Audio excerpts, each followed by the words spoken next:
So coming up next, our next speaker, let me get the bio up here, is Laura Lowery. I hope I'm pronouncing that correctly, Laura. She's also from the U.S. Forest Service. She's currently the forest entomologist working for the USDA Forest Health Protection in the Southwest Oregon zone, servicing all federal land managers as they addressed forest insect and disease-related disturbances and declines. Laura has worked in Southwest Oregon for 4 years now, and previously as a forest entomologist in Idaho for 15 years in North Carolina, making your round through different forest types. Laura, how fun. Laura loves the biodiversity of Southwest Oregon forests and enjoys working and playing in the mountains with her family. Take it away, Laura. Yeah, this is Bill. I'm going to be starting, and then Laura will take over after me. Okay, yeah, Bill's our Southwest Zone lead ecologist in Southwest Oregon. So, setting the stage, so Douglas fir decline complex in Southwest Oregon. We're going to focus on just the Southwest Oregon. And I'm going to quickly take us through a kind of a tour of what's going on with recent mortality explosion, some of the data that Tim just showed us, and then look at some of the likely ultimate drivers of that mortality explosion in Douglas fir, and then some of the tools we can use to think about how we expect that mortality to progress into the future. So Douglas fir quickly is our, we're a west side forest, but or Southwest Oregon is west of the Cascades, but it's really, we have similarity to the Klamath Mountains of California and the Sierra Nevada in California. It's very dry down here, very hot, frequent fire forests, but Douglas fir is our most abundant tree species, very widespread. It is found down to elevations of 1,500 feet and annual precipitation of around 15 inches, but those trees are stressed down there. So, hey, Bill, yes. I'm going to interject real here quickly. It was unclear for me that this was a dual presentation, so I apologize. I wanted to give you a quick introduction so people know who you're talking to. A lot of people probably already know you. But so Bill is also U.S. Forest Service Regional Ecology Programs Area Ecologist for Southwest Oregon. It's a position he's held in the past 7 years.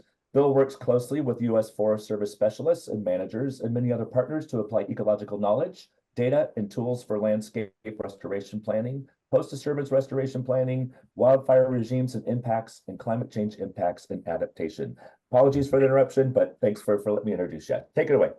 No problem. Thanks. All right, next, quick tour through the aerial detection survey data, just looking at the last 6 years to capture, don't advance yet. Yeah, there we go. So looking at last 6 years, so this is Douglas fir mortality attributed to the flat-headed fir borer. The area detection survey data is just showing us where that explosion took place and how it progressed. So okay, so this is 2018 only. Okay, next, Laura.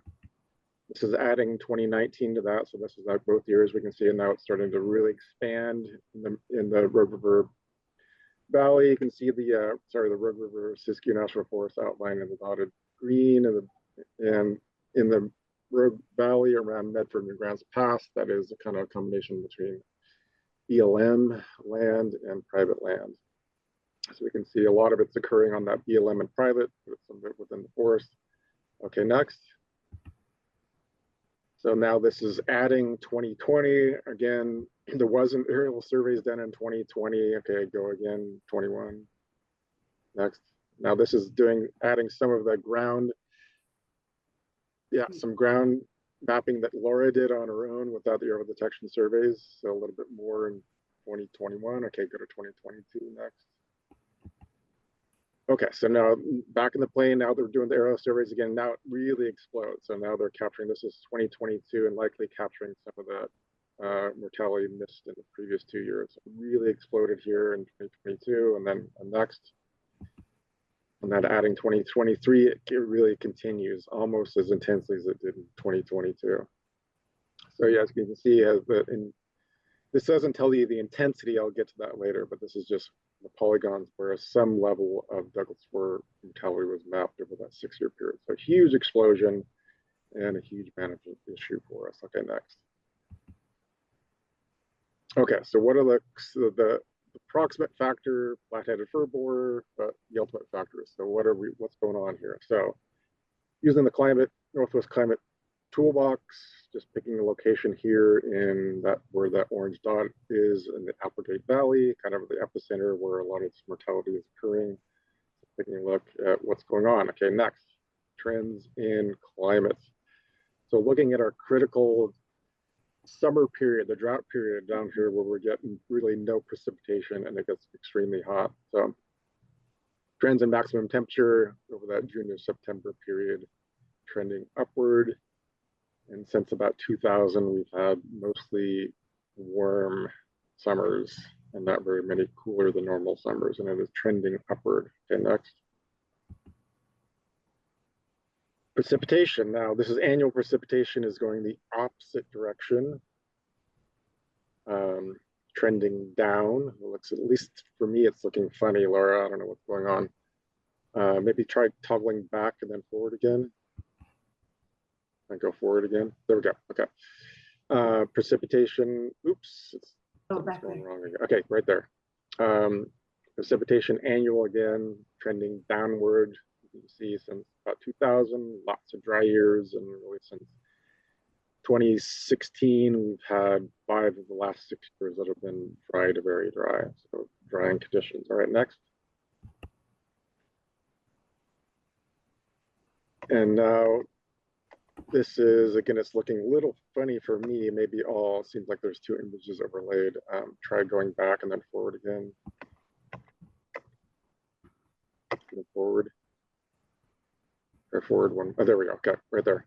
Oh, back. I don't know. It's looking funny to me. I don't know if it's looking funny to everyone. Okay, so we'll go here. This is, again, that June to September. This is potential evapotranspiration. This is potential for all, both evaporation from the land surface and transpiration by plants, again, showing an increasing trend. Those bars in red showing that potential for evaporation, that water stress has been increasing and showing lots of dry years since 2000, especially more recently. Okay, next. Another one, different look.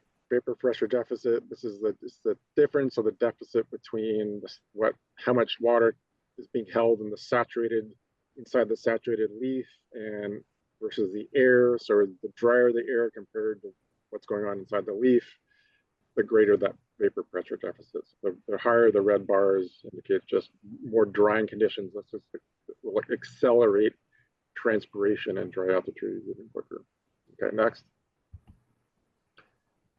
And another index is the 5-year evaporative drought demand index. It's just a 5-year running average of potential evapotranspiration, again, showing since 2000, especially since about 2015, all those red bars above the line showing that it's drought conditions and very droughty conditions for the plants. Okay, and one more finally. Next is this, if you're familiar with the Palmer Drought Severity Index, this is another way to measure drought severity. Combines potential evapotranspiration and precipitation, and the red bars below the line indicates drought conditions, and the more negative the number, the more intense the drought. Again, showing that in the last 20 years, we've been in drought conditions about twice as much as we've not been in drought conditions, and it's been especially intense in the last 6 to 10 years. All right, next. So yeah, those are the conditions, extremely dry, like most of the Western US. So how do we expect things to now progress into the future? One way is to use this new tool, data set that was just produced for the entire state of Oregon by Svetlana Yegorova. She's a PhD student at the University of Montana. We just produced this with support from the Nature Conservancy. And it uses the climate analog methods, and it's going to take too long to explain it all in detail, but this basically is trying to use a form of modeling to predict how we expect potential vegetation change to occur. So this is potential vegetation. Okay, next, Laura. So this is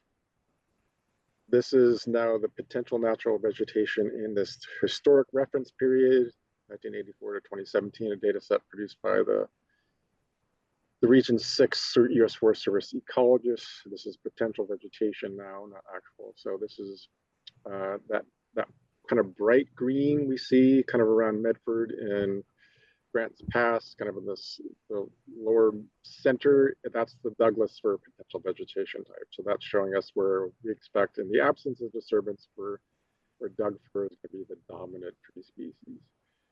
And others, the yellow is a tan oak, potential vegetation type, and the blue is white fir.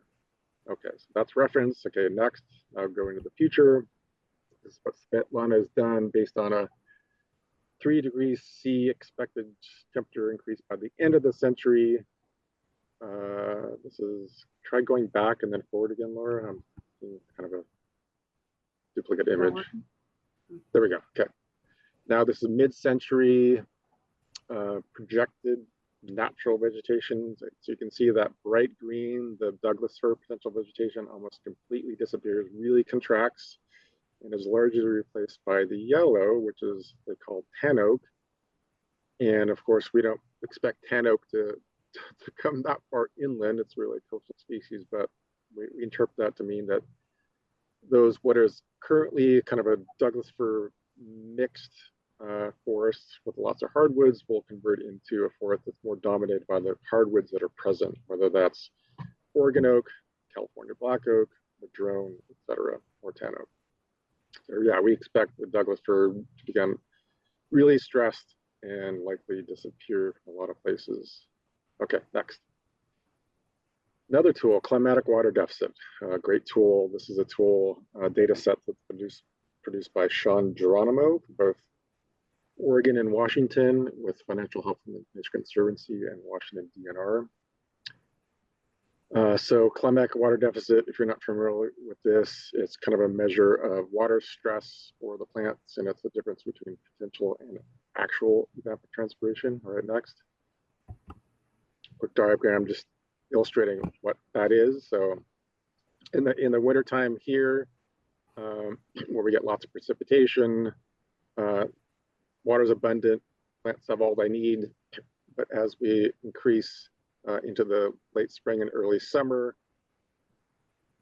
the demand or the potential of evapotranspiration continues to increase because it's warm, it's lots of sunlight, but the actual water available declines, right? Summer drought. So we start to see a split in the actual potential of evapotranspiration in late spring or in summer. So the actual potential keeps on going up. The actual goes in the opposite direction. So the difference there in D is that deficit, which is really the unmet demand kind of in index of how drought stressed, water stressed the plants will be. Okay, next. Now this is the modeled reference period. So kind of the average in that 30-year period. And the values are in deficits in millimeters of water. So the greater the value, the more deficit or the more drought stressed plants are likely to be. Okay, next. This is your 2-minute warning until question and answer time, Bill. 2 minutes warning? Wow, that went fast. I would have to skip through this real quick, Lara. We only have 2 minutes left. That seems remarkable. So this is future CAWD. We expect things to really change dramatically. So we expect Douglas fir to become stressed almost everywhere it occurs. Okay, next. And I will just skip through this to get to you, Laura. Why don't you go ahead through this and you go next. Lots of wildfire. So yeah. Thanks, Bill, setting the stage of our current and future trends impacting the Douglas fir forest. That's yeah, the wildfire is that's particularly important to think about when we talk about elevated levels of Douglas fir mortality. I had some things to add about trajectories for the mortality that we've been seeing and some tools out we have for managers to use. This picture shows mortality where it started and seen as elevated in the Applegate area. And we documented the story of Doug fir decline spiral in the paper that came out with Max Bennett. He's retired OSU forester, and Dave Shaw and I, and work based on work we did in 2020 in Southwest Oregon. And this decline spiral really talks about the Doug fir becoming more prevalent in areas that were historically ponderosa pine or hardwood habitat. And then we had fire exclusion, so lots of dense Doug fir, and then chronic hot drought conditions like Bill described, and that predisposed landscapes of Doug fir to these insects and diseases. Most primarily note the flat-headed fir borer pictured up right. And we think that this problem, in the paper, one of the points we wanted to make was that we're modeling, like Bill said, this marginal areas for Doug fir to be growing will be increasing by mid-century quite a lot outside of Southwest Oregon too. So it won't be just a Southwest Oregon problem. And the great thing about the interesting thing about the flat-headed fir borer in this issue is that if it's a native wood borer, and its range is quite extensive in the West and definitely all through the California, Oregon, and Washington. And it flies around during the summer, laying eggs on the Doug fir trees. And the eggs hatch and larvae, we think, go in through the resin ducts and then hang out on the cambium layer. And once the cambiums, once the tree stops growing and putting on increment, they sense this and wake up and start damaging the cambium, and the phloem gets full of resin and really damaged and turns into sort of a book-like dense, thick layer, and the tree rapidly declines after that. And this is happening again on the landscape scale. I have lots of stuff to go over, but this picture I took from the aerial survey 2 years ago was Mount Ashland in the upper right and looking into California, so south facing aspects, and really wanted to just point out the damage that this is the flat-headed fir borer code that we use in the plain. And it's it can be a tricky one to pick up from the plain because it doesn't turn bright red like a bark beetle. The trees die all year round, and they turn a dirty red-brown instead of a bright red usually. And often they go right to fading into brown. So much of it's hard to know if it's, when you're flying, if that's the current year's mortality or not. So the numbers can be tricky there in a survey, but definitely it's a drainage level. It's across drainages and across landscapes, as you can see here. And those southwest aspects and the edges and poor soil conditions are where we see a lot of the damage. This was the picture of, just to make the point about the damage close up. We first saw it affecting younger trees but nothing under 8 inches, and that still holds. But now, once the flat-headed fir borer outbreak population levels in these really hot zones around Ashland and Applegate and expanding elsewhere, the larger trees can be killed, and even pretty seemingly vigorous trees that are growing by water are mass attacked. Just show a series of slides. It can be cryptic damage. This is west-facing slope on steep terrain. A mortality patch as the mortality expands outward on that upper right corner.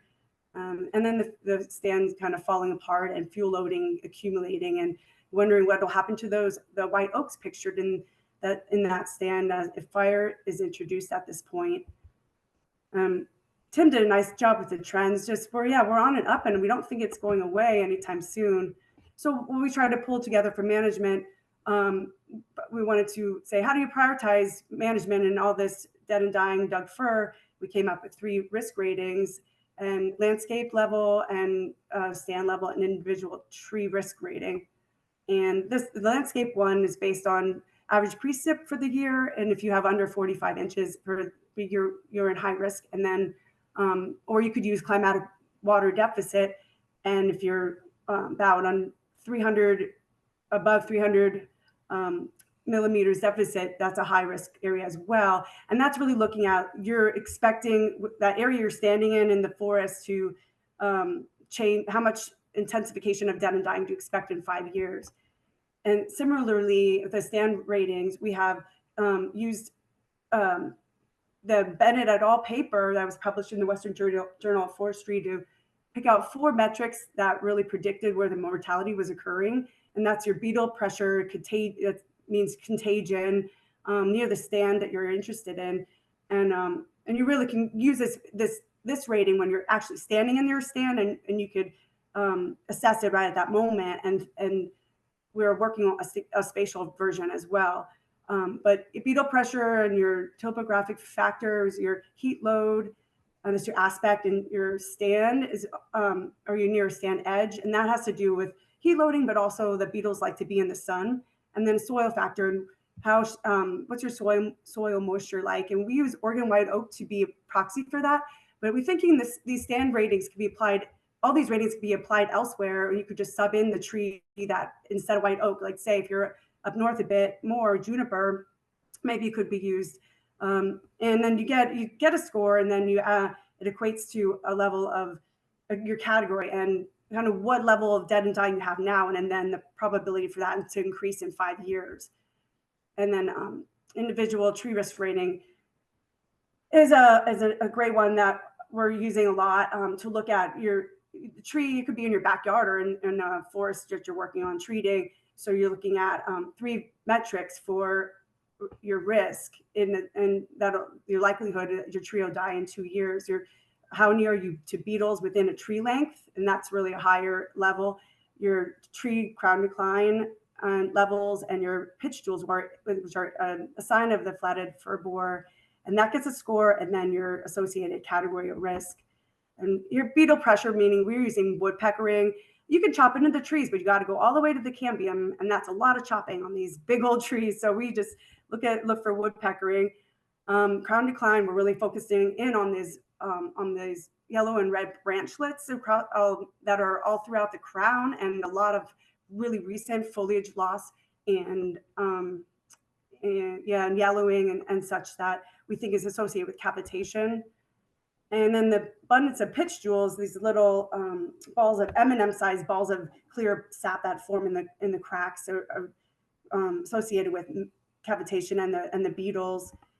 And it could come out really like a lot of streaming. And I usually take my binoculars and look up about 30 to 40 feet up in the trees. I like to survey new areas in the sun, so they glisten. The pitch jewels are shine in the sun, and you can really spot them pretty easily once you get the eye for it. This just, I know I'm running out of time, but I just wanted to share. We updated those risk ratings based on some new work we did this past year with the team, the Southwest Zone Ecologist Bill, and Pat Hochhalter and Devin McMahon and Josh Bronson, our pathologist, and Max Bennett and Karin Walken, our biometrician. And so what you're looking at is the landscape level risk rating, and then green is the low risk on the landscape, and yellow is moderate, and orange is high, and red is very high. And so we stratified our sampling based on landscape risk, and then treated stands and untreated stands that we pulled from the corporate databases, and we sampled across all federal lands. And we're looking at treatments that were within 10 years. And this year, we're going to go out and look at treatments that were within 11 to 25 years ago. And so the blue dots are where we sampled, and the pink is just the show you the beetle pressure, the aerial survey we recorded from 2023. Oh yeah, and I wanted to say, notice the orange, the high and yellow risk levels that are on the Fremont Winema area and the Deschutes. Really excited to be supportive of more ground sampling in those areas as well, because we think that we probably will find something happening there. Laura, we need to cut you off. We need to cut you off now because we do need to move on to other presentations. So, this will be available for people to check out. We need to say on time, I'm sorry to cut you off. Oh, yeah, this is a great presentation. And we do have a question from Lisa, and so perhaps you can answer that for her, who has a question for you about different categories. So thank you so much, both Bill and Lisa. Thank you so much for your presentation. We need to move along here, and we're going to switch gears now and go to Dr. David Shaw, who a lot of you probably are familiar with. For those of you who don't, he's a forest health specialist with Forestry and Natural Resources Extension and a professor in the Department of Forest Engineering, Resources and Management at the College of Forestry, Oregon State University. Go Babes! He received his PhD at University of Washington in 1991 and worked at field stations before coming to OSU in 2005. Dave is going to talk to you today about some Douglas fir beetle and mortality. Thanks a lot, Dave. Yeah, so today that was a fantastic talk that Bill and Laura gave, that is really good. The data there that they presented and the weather information is really important. Today I'm going to talk about Northwest Oregon on the west side, basically the Douglas fir region, and touch on Swiss needlecast, of course. So the things I want to talk about today, so I'm basically talking about the western hemlock forest zone and then the coastal forest zone north of the area that Laura was just talking about. The things I wanted to touch on were Swiss needlecast and coastal Douglas fir, and then issues associated with heat and drought, where we're seeing western red cedar decline, grand fir mortality, and Douglas fir mortality. Another thing to think about and in our region is the age class distribution of our west side forests and how this may influence these mortality processes. We're seeing, about 40% of the west side forests are under 50 years old now. But a lot of the orange is the low, the red is the low, the yellow are trees that are between, or forests that are between 50 and 250 years. And you can see down in southwest Oregon that most of those forests are dominated by trees over 50 years old. So that's one of the reasons we think flathead fir borer is really into some of those, but that may be associated with fire suppression. But that's just something to keep in mind, that the age class of trees does affect some of these mortality processes. So the first thing I'd like to mention or talk about is Swiss needlecast. And of course, this is a classic picture taken by the FHP folks that shows the discolored crowns from Swiss needlecast. This is up near Tillamook. You can see the chlorotic foliage there. The really green crowns of the these down here, those are all Sitka spruce and western hemlock, and these are Douglas fir plantations. Now, Swiss needlecast is a foliage disease that's specific to Douglas fir, and it's a native disease. We call it Swiss needlecast because it was first described in Switzerland and Germany back in the early 1900s, and it didn't emerge in Oregon and Washington State as an issue until the 1990s, the late 80s and into the 90s. The disease is associated with these black fruiting bodies that form and plug the stomates. And so the disease isn't like the fungus isn't actually killing the plant directly, it's plugging the stomates and causing carbon starvation. But this really emerged in the 1990s on the Northwest coast.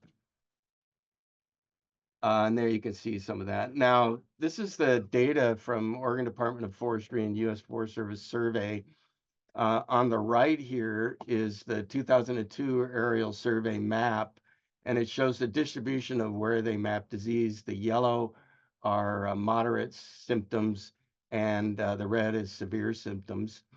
And you can see it's pretty much distributed, but this acreage here, over 650,000 acres, is our highest acreage recorded. So on the left here, this is acres along the y-axis and date along the bottom. And you can see that, we started out kind of low here, and then we've been increasingly getting higher and higher detection levels, although during the drought of 2016, 15, 16, 17, we actually were down to about 400,000 acres, but then we came right back up to almost our highest level ever in our 2022 surveys. And just a note, we used to do annual surveys up until 2016, and then we began doing every other year surveys. This is the maps go from the right hand to the left. So 1996 here, you can see how it was distributed all along the coast, but wasn't that intensive. By 2014, the disease had really intensified in our Douglas fir, coastal Douglas fir. This is sort of our Mary's Peak bulge, we call it here. And the most intensity we saw was up in the Tillamook area. Here's 15, 16, and 18 here. And you can see it's really consistently staying within about 20 miles of the coast. And that seems to be where the disease is really most intense and in an epidemic along the Oregon coast. The Swiss Needlecast Co-op has been working on this since 1996. I have to give a shout out to the new director is Jared Laboldas, and he's working with Adam Carson, who's the FRA, and they're managing the co-op now. They've got a plot network that was established out in the by Gabby Ridakova along the coast. It's still being measured. These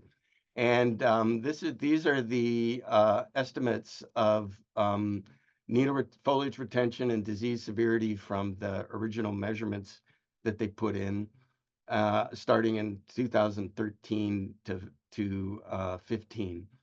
Now, what you can see with foliage retention is the lowest foliage retention is closest to the coast and increases with increasing elevation as you move into the Oregon Coast Range.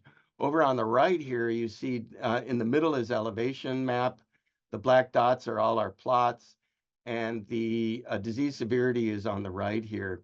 Now, disease severity, you can see there's a little bit of a disconnect between the foliage retention and disease severity, and that is something that the co-op is continually working on. But in general, there tends to be a correlation between disease severity and low needle retention.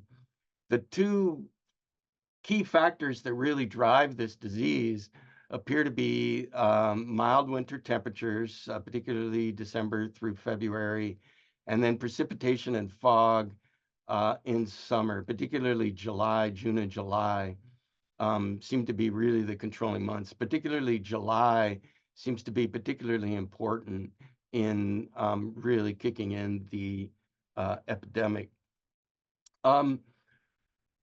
Interestingly, there was just a paper that came out in 2020 by Alex Dye and his colleagues, and they looked at spatial patterns and trends of summertime low cloudiness, which is also fog. And this was the first approximation of this over this 20-year period they looked at. And you can see on the right here, these are the panels from different months, May, June, July, August, September. And then the color codes are the gray areas are where there's over 60% of the time there's fog, and over on the low areas here, less than, in where you really get red, that's where you get less than 20% of low clouds or fog. So you can see in May, you've got this bulge of fogginess that's out there on the coast, and you've got some patches along the near coastal area. But when it comes to June, you see there's fog all along that coastal strip. And then you go into July, and you can see there's higher fog along that coastal strip. So one of the interesting things about this is over that 20-year period, basically this low coastal fog that moves inland during June and July has been consistent and doesn't seem to have abated very much, whereas some of the terrestrial sites at higher elevations have actually seen less and decreasing low clouds. So that's something. So one of the reasons this epidemic has persisted is because the fog and low clouds has also persisted along this coastal area. Just to summarize then, where the epidemic really seems to be important is, of course, it's important all along the coast from southern Oregon up through Washington along the coast. We've seen increasing prevalence of Swiss needlecast in southwest British Columbia, and they're really actually kind of freaking out about it right now.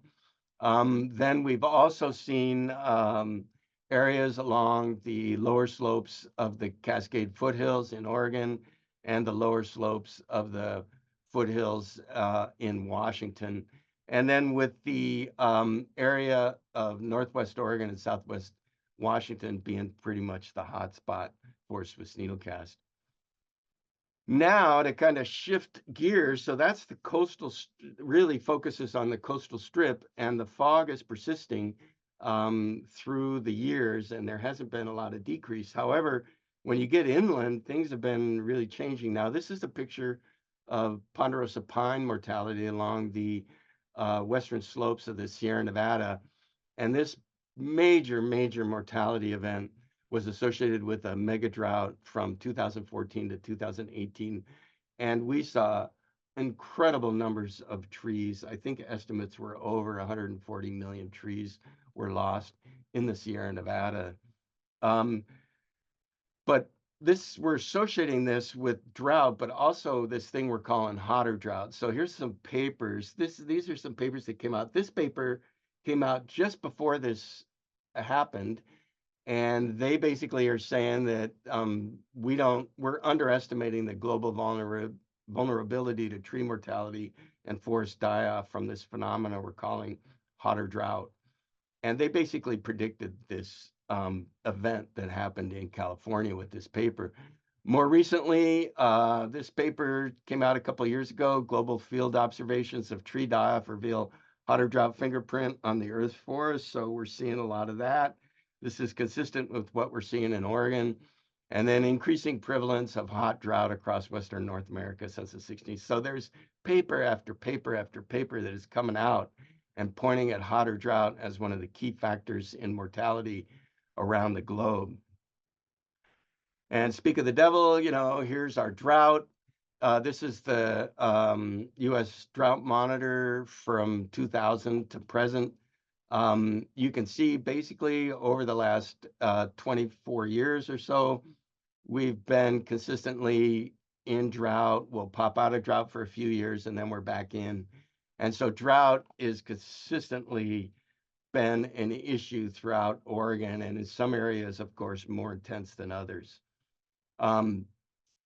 Now, you saw from some of the figures from the previous talk that vapor pressure deficit's been up.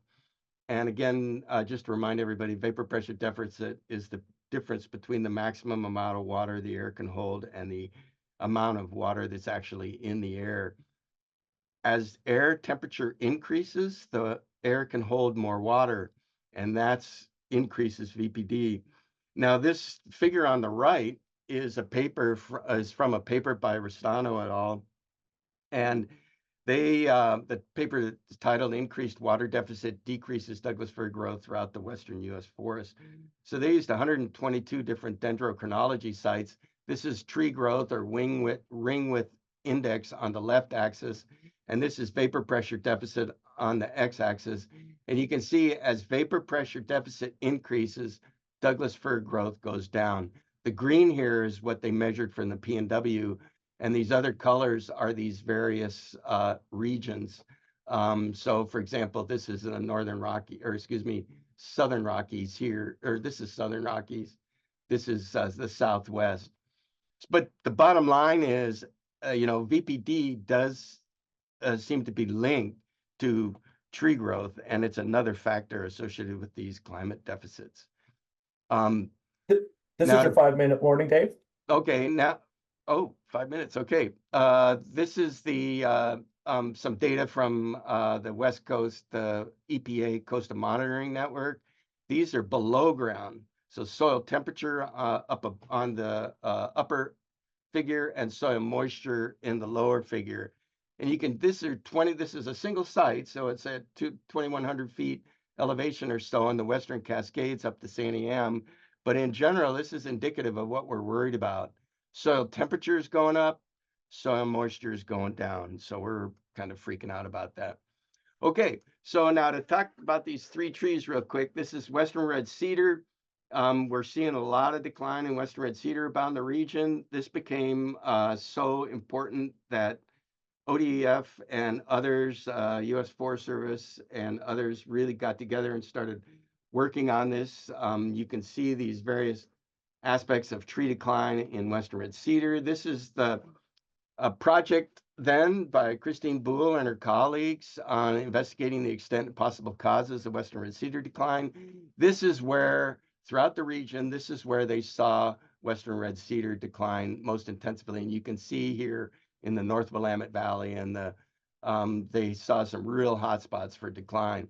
Now, if you look at this figure then here, you can see where they're seeing this mortality across the range of the these are elevation here across the range, elevation range. It's mostly at the lower elevations, and that's where they're really seeing this decline in Western red cedar. Now then, this was followed by another study that used dendrochronology and condition ratings by Robbie Andrus and colleagues, which Christine and others were also involved in. They are kind of calling this possibly a canary in the coal mine kind of thing, with tree mortality and canopy dieback of Western red cedar was linked to drier and warmer summers. And they particularly point to May and June as being two key months where when it dries out, you get this extended dry season and you get decreased growth and increased mortality of Western red cedar. You can see their study sites were across the northwest, northeast Washington and down into the Portland area. So both of these are all pointing to the same thing, that we didn't see any consistent biotic agents associated with this mortality. Now in Grand Fir, this is a map provided by the U.S. Forest Service, FHP group, Tim Bryant's group, by Phil Chi. And you can see this is the distribution of true fir mortality in 2023 ADS. A lot of concentration down here in southern and around the valley. We did see a lot of Grand Fir mortality, but this area is really dominated by Douglas fir plantations. But you can see there's areas here and all along the east slope of the coast where there's some mortality has occurred too. Let's see, the Grand Fir is pretty much, it's dying all around the margin, but not all the Grand Fir are dying. So we see a lot of Grand Fir dead, but they're not all dead. And but every tree we check has the fir engraver present, the Scolitis ventralis. And here are these classic galleries that you see. And this is woodpeckers working there. Okay, this is a classic scene that a lot of people have seen from around the valley margins, particularly the Willamette Valley margins.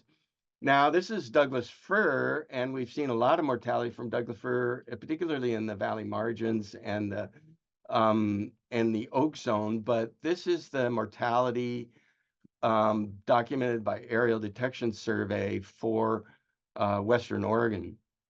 And don't freak out too much. This is not like every tree in every one of these pixels is dead, but this is widespread mortality that we're seeing. And again, remember, a lot of this area is under 50 years old. So we're seeing a lot of mortality from things like root rot, bare, bark beetles, flat-headed fir borer, and some of the other older trees, and hotter drought. And that's this. So there's a lot more going on in this picture than just hotter drought.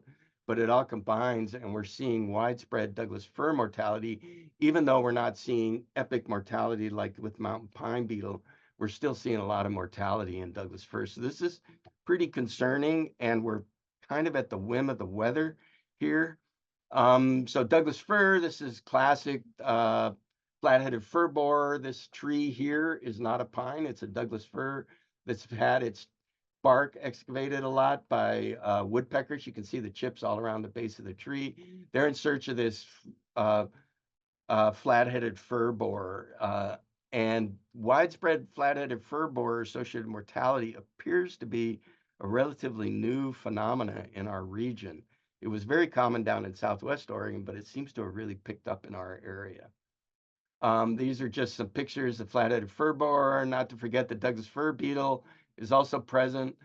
A lot of times from the flat-headed fir borer and also Douglas fir beetle, about a year after mortality, you'll see these Cryptoporus vulvatus conchs that form along the tree, and we think these are maybe vectored by these insects.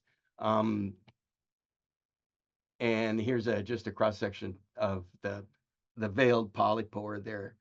Okay, just this is the last slide. I just want to sort of come back to precipitation. This is Greg Jones' precip map in 10-inch increments. And these areas then around the valley where we get these drier spots and these areas where we're sort of grading from 30 to 40 inches, 40 to 50 inches, that's where we see a lot of the drought associated, the hotter drought associated mortality all around the Willamette Valley. Okay, that's it. I think we're taking questions at the end, so I'll just say goodbye, and hopefully there'll be some questions later. Thank you, Dave. Yeah, there is one question currently in our Q&A box, so perhaps you can, if you have some time and are willing, maybe you can answer that offline. We're going to announce I'm going to announce our next speaker right now, but I just wanted to let you all know we are not going to say goodbye to Dave Shaw yet. He is going to be doing closing remarks today, so we'll get to hear more from you, Dave, towards the end. So right now, it's my pleasure to introduce my colleague, fellow Extension Forester Glenn Ahrens. Glenn is covers Clatsop, Marion, and Hood River counties, right where a lot of all of these activities are happening. Hey, Glenn, you kind of getting all the invasive, or a lot of them are nearby them over there. He's the director of the OSU Hardwoods Silviculture Cooperative.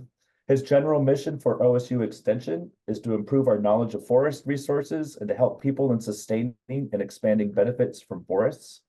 Glenn has a BS in forestry from Humboldt State University way back in the 1900s, 1982, and an MS in forest science from Oregon State University in 1990. He has over 40 years of experience in research extension and private consulting. Glenn's areas of specialty include forest ecology, silviculture, vegetation management, and hardwood management. And in his spare time, he enjoys fishing, hiking, woodworking, gardening, and playing the harmonica, which some of you have probably heard. Take it away, Glenn. Thanks, Dan. All right. Well, thanks. And thanks to everyone that came before me. And I have the privilege of being the last before lunch. But I'm here to talk about Westside Hardwoods. But it's really been fascinating to see everything that's come before. And of course, hardwoods are often considered the minor species. And clearly, Douglas fir and the other conifers are really uppermost on our minds. But here's a bit of the story about our Westside Hardwoods. And I'm just going to highlight some of the current issues for the major species. You know, others have really set the stage for the primary driver of a lot of this, which is climate and the heat and the hot drought. So we'll be touching on that and how it's affecting the major hardwood species, and a bit at the end about, you know, how we look at how to keep our forests healthy, and particularly in the case of hardwoods, but it's actually, you know, kind of a similar story. And, you know, there's a good long list of hardwoods in Western Oregon is the focus here of this slide. I'm going to really touch on the top 2 or 3 as the time goes here.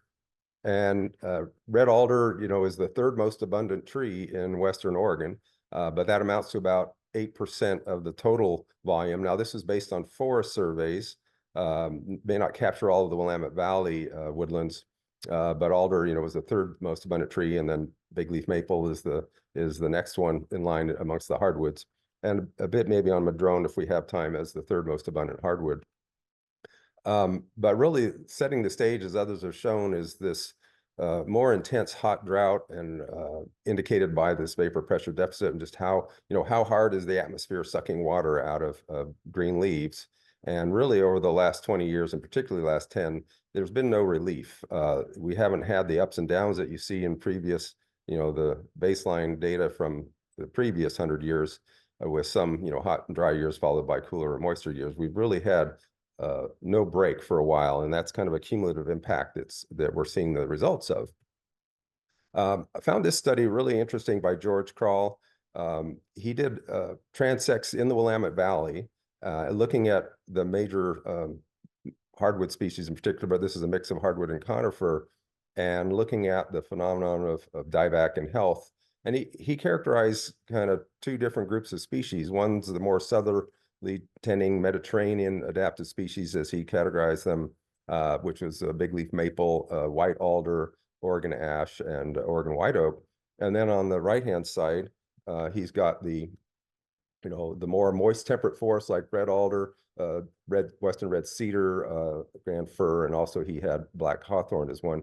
But if you focus on the red alder and the red cedar, but particularly alder, since I'm talking about hardwoods, on their transects, just randomly sampling up and down the Willamette Valley, the first stands they came to, again, low elevation sites, you know, almost more than 1/3 of the red alder were dead in these plots, and more than half included declining or dead trees.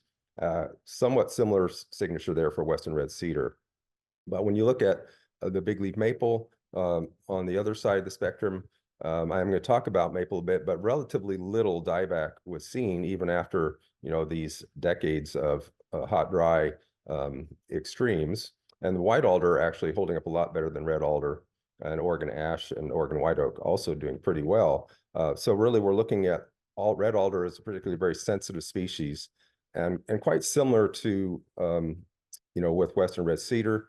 We're not seeing a smoking gun of any particular invasive or tree killers. We're seeing mostly the effects of the hot drought and the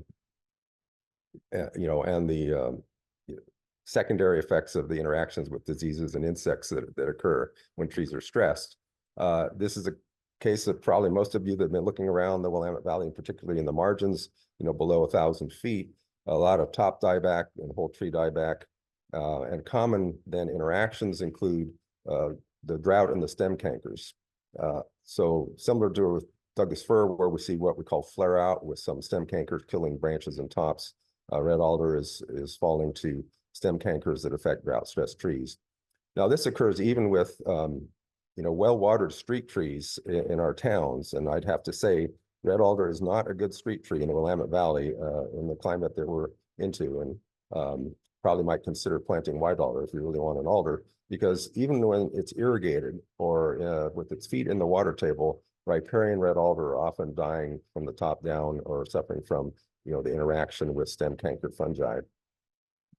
And this is an example even in a more moist habitat, two different kinds of stem cankers on what had been a previously healthy alder. It looks like there's actually a phytophthora that's showing up on alder in fairly low percentages, and also a septoria or nectria cankers that you see affecting alder stems. And then also bark beetles. We're finding a lot more incidents of bark beetles in red alder. And when people cut alder and thin alder and leave them lying on the ground, sometimes that increases the incidence of bark beetles. So it's something to watch out for, this increase in incidence. Flea beetle is a real common defoliator that comes and goes, and it also is often exacerbated by heat and drought. And that's what the larvae in particular do a lot of the leaf damage up close. More spectacular but rare or not so frequent is the western tent caterpillar, which we haven't really seen, necessarily as a drought, triggered event, but that's one of the major things you might see in alder. Typically, these don't last very long, though. These infestations die out on their own after the population rises and parasites take over. Another aspect of red alder, if you want healthy red alder in your riparian buffers, which are often common tree and riparian edges, they're very vulnerable to sun scald and exposure. This is an example from a buffer on a small non-fish stream in our Hopkins demonstration forest, and within 7 years, almost all of those alder had gotten sun scald and fallen apart. Something to keep in mind when you want your alder to function in your riparian areas, that bigger buffers might help reduce that incidence into the riparian area. And also alder and other broadleaves, particularly when they're kind of tall and spindly, they're very vulnerable to ice breakage and damage, as we saw in the recent events, 2021 and this year as well. So, in general, when we're looking at evaluating species and we're looking at where do they do well, we have these guidelines that I came up with, 20 years ago. Avoid this or avoid that, not too wet, not too dry, but particularly summer drought and heat stress, alder is very sensitive to that. And I think we're just seeing the uptick, and particularly in marginal areas with that, as causing more dieback mortality with red alder. So this is just showing the range of red alder compared to white alder.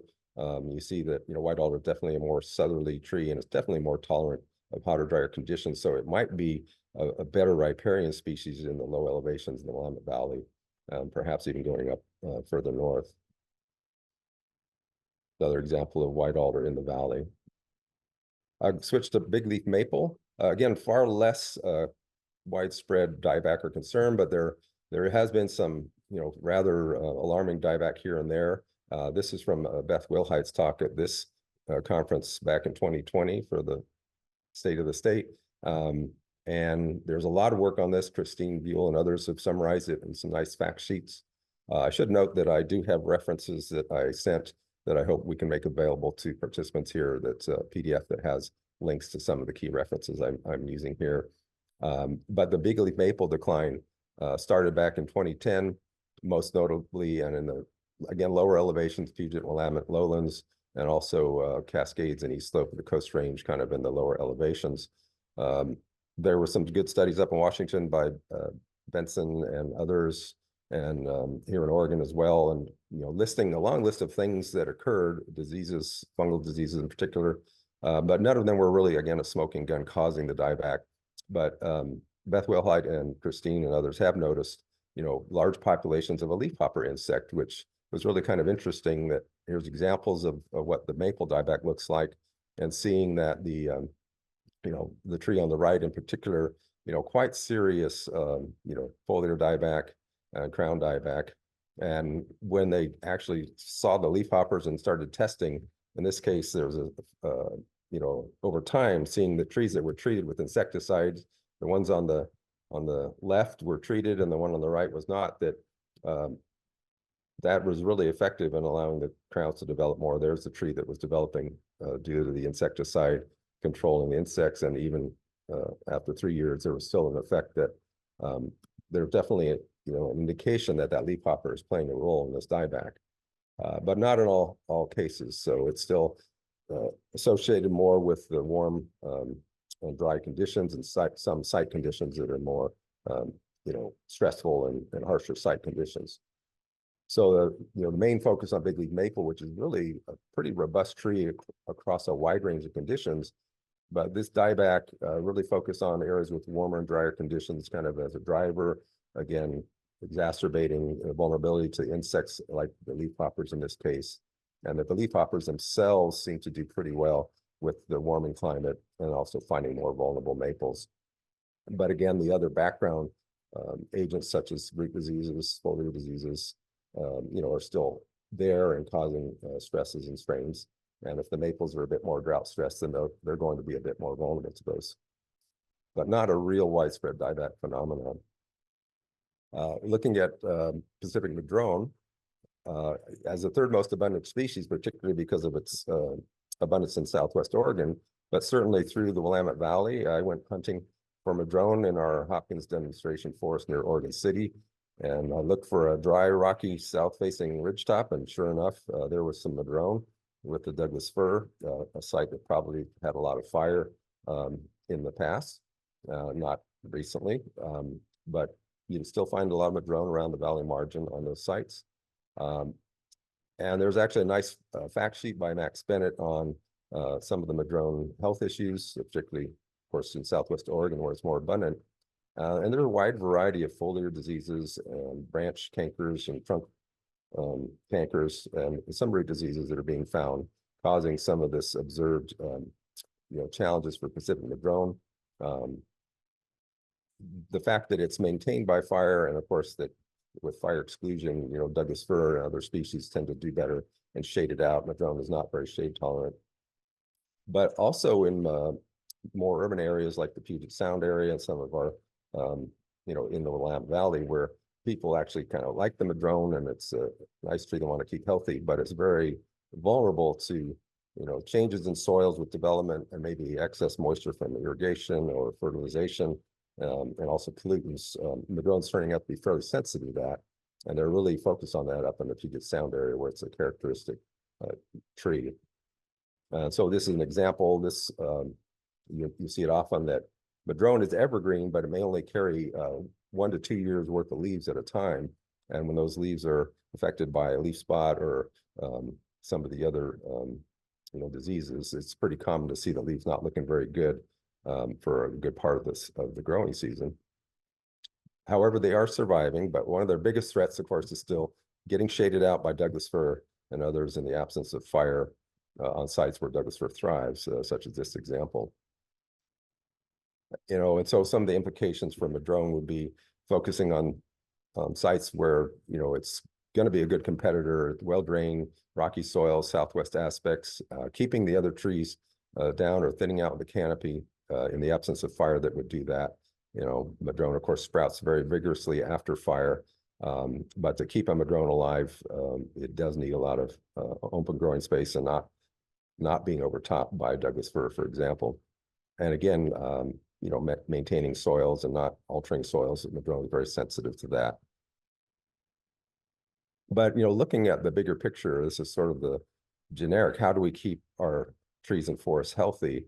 And it really puts emphasis on what we've always needed to do as land managers and foresters and taking care of trees, is knowing the land and the soils and the topography, perhaps the disturbance history that gave us what we have and where is it going to go from here, and needing to learn that even better because of the, you know, fine scale you know, stresses and strains on what we might call marginal sites, soils that are a little too dry, as the climate pushes things around, you know, knowing the land even better than we did before.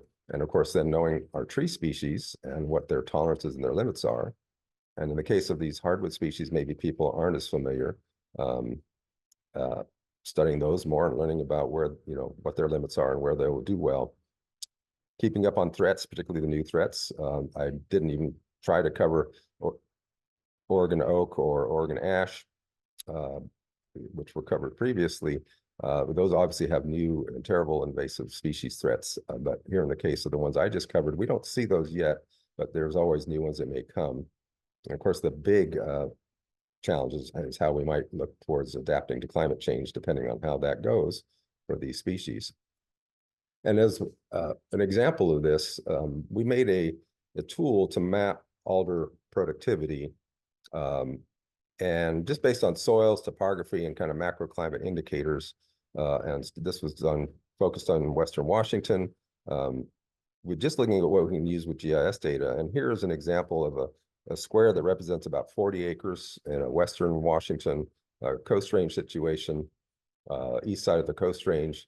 And even across that 40 acres, there's a lot of variation in what we could map as likely, you know, low, medium, high productivity, and can vary a lot over a small area.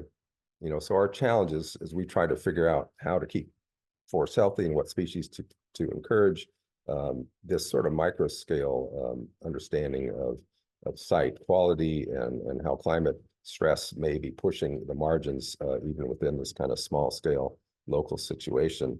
And that's really the challenge for all of our species, to understand as best we can their relationships to these site factors and how we can decide, you know, going forward where they would do well. So I'd end with, you know, there's a lot of green and happy trees out there. We're really seeing a lot of stresses and strains on the margins at the edges. Here's an example of a healthy alder stand that came from that dark green patch where we thought the alder would do well, and it is doing well, even after, you know, 10 years of fairly, you know, hotter, drier, and more extreme vapor pressure deficit. But a lot of places, as we saw in the Willamette Valley, where it's not. So that's our challenge, is to figure out where we go from here and where the good growth is going to be for the alder and other species. So I do have a resource list that I provided that I'm not sure if we'd be able to post that, but my contact information here, and always available to try to answer questions, particularly about hardwoods that I've worked with over the years. So that's it for me. And this is our Q&A period. Is that right? Yeah, thanks a lot, Glenn. That was good to hear about all of those hardwoods here in the west side and all of those things that I always wonder what's going on with them all. So thanks a lot. I do have a question from Joey Holbert, who's one of our forest health watchers from Washington, and good to hear from you, Joey. He asks, Seattle mentioned concern for winter moth on bigleaf maple, and have you heard of any concern about it in Oregon? I haven't yet. I'm actually looked to Joey and others and Christine that alert me to these things, but that's not something I've heard about yet. If you have any anything to observe about that, maybe you could just tell us about it. I guess, or is that probably not allowed? Yeah, on the webinar, we're a little restricted there, Yeah. But you're welcome to, unfortunately, I'm trying to get my video up there. Yeah, but it would be nice to hear. Go to Forest Health Watchers and check out the site there. There might be something there. This is a question from Caitlin Wind for you, Glenn. How prevalent is white alder in the Willamette Valley? What percentage of the alder out there is red versus white, would you think? I don't have good data on that percentage, but it is definitely there and mixed. When you get right to the valley floor and you get below like 300 feet elevation, it is often becomes exclusively white alder, especially the further south you go into California. But in the Willamette Valley, I don't have good data on the actual co-occurrence or the percentages there. I know just walking some creeks down and, tributaries of the Willamette down at like 200 feet elevation, that it was really a mix, kind of almost a 50-50 mix of red and white alder. And then as the warmer, drier it gets, a lot of times the red alder just really drops out. And pretty quickly going up into the coast range, it turns all to red alder. Okay, well, thank you. Oh, go ahead. Questions for others too? This is not just me, right? Actually, it's just you for now. Yeah, we're getting ready to close out. So if there are no other questions here for Glenn, I don't see any unless someone's frantically typing. Thank you so much, Glenn. And your talk does conclude this portion of our talk today in the meeting. I'm going to hand it over to Julie, who has a few questions and follow-up things before we hand it back to Dave Shaw. So take it away, Julie. All right, thanks everyone.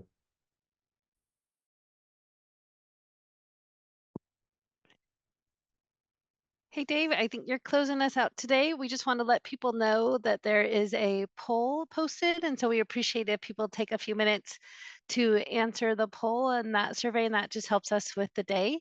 And we will remind people that we're posting the videos within a few weeks, and we'll get those resources posted as well. Thank you.